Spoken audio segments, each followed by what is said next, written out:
Let's all welcome contestant number 12, Zhang Ziyao.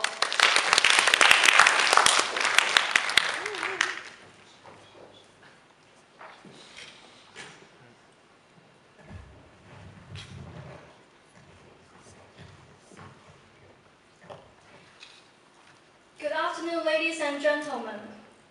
Something occurred to me when I was watching the movie Babette's Feast. To me, it is a story about eating, praying, and love. Of course, you probably don't want to watch it with an empty stomach, such as now, because if so, there may only be turtle soup and burgundy wine left in your mind after watching it. So what I would like to share with you is a minor issue in the movie that makes me think. In the film, one of the sisters and a handsome young officer fell in love. But their relationship suddenly ended when the young man decided to leave the small town. Well, the audience believes that this must have something to do with the lousy local cuisine. But in my opinion, it is inevitable for the young man to escape from the life in the village. Because the girl he loved was raised with salted fish, great clothes, and endless praying to God. So she believes that living a puritanical life is the right thing to do. And she was looking forward her would-be husband to become the same kind of person as everybody she knew. Unfortunately, it scared the young man away. In the poem A Louise to Abelard by Alexander Pope, the poet describes how naughty love is.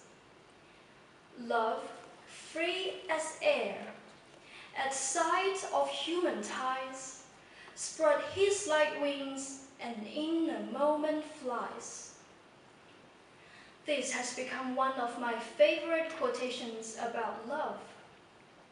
The human tie, if I narrow it down, it could be religion, marriage, all laws but those which love has made. Yes, love is fastidious.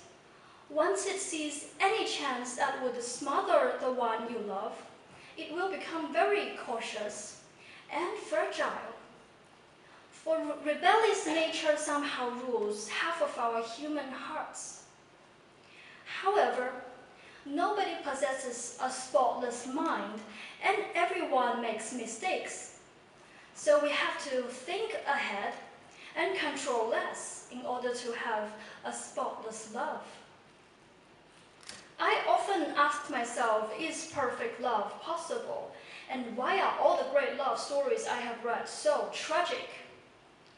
If human heart is always rebellious and unconstrained, how to keep our love forever? And how to achieve the balance between being close to the one you love and giving him the space he needs?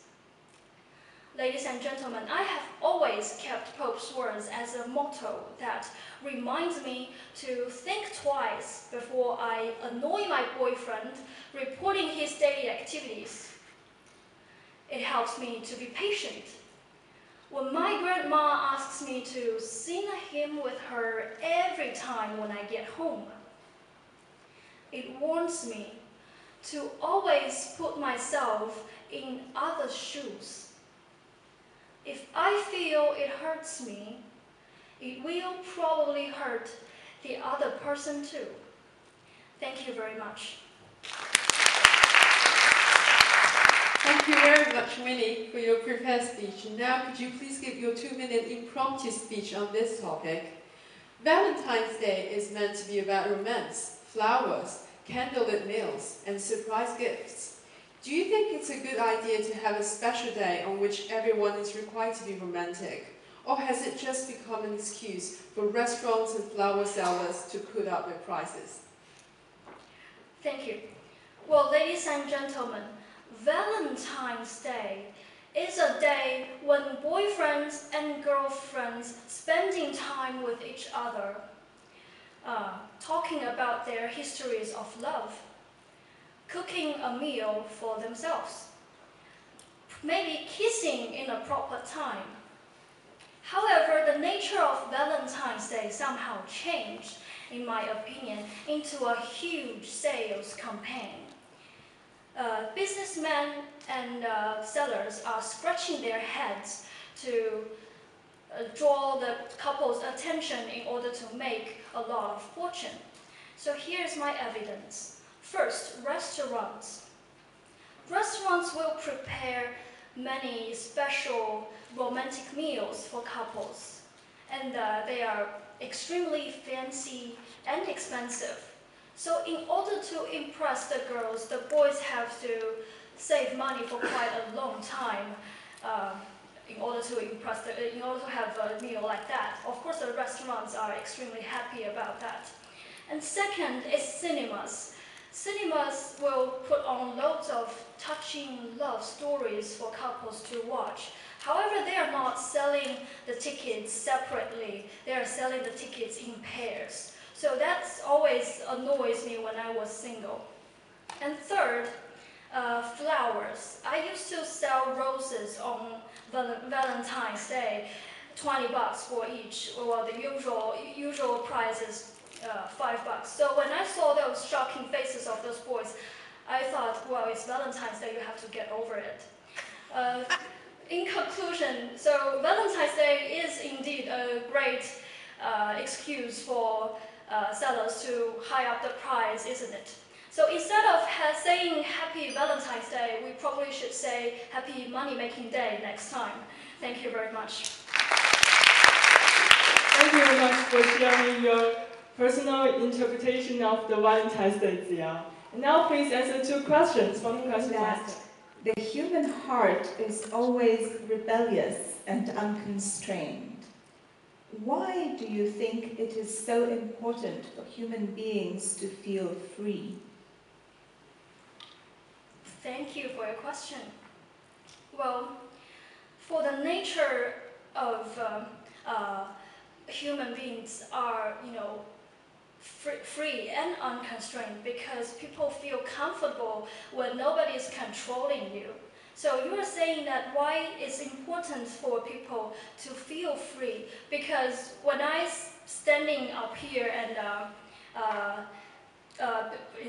before I stand up here, I feel so constrained because, well, the time is not for me. But now I'm standing here, I feel extremely free because I can say whatever I want. So that's why I feel comfortable when I feel free. So that's why I think it's important for a human being to feel free. Thank you very much. Good afternoon. Good afternoon. The Beatles once sang, "Money can't buy me love." They'd probably never been to Macao. But if we assume the Beatles were correct, money can't buy me love, how would you show someone that you loved them without spending any money? Thank you very much. As I mentioned in my impromptu speech, the nature, for people showing affection is basically communication and, prepare some handmade gifts maybe to the spouse or family. So I would suggest that people should, spend more time to communicate with people you love, because it's quite annoying when your husband will spend all night sitting in front of the TV and watch football game, and while the wives are craving for face-to-face communication. So that's what I will suggest to the people show their love without money. Thank you very much. Thank you, Ziyao. We can have a yes now.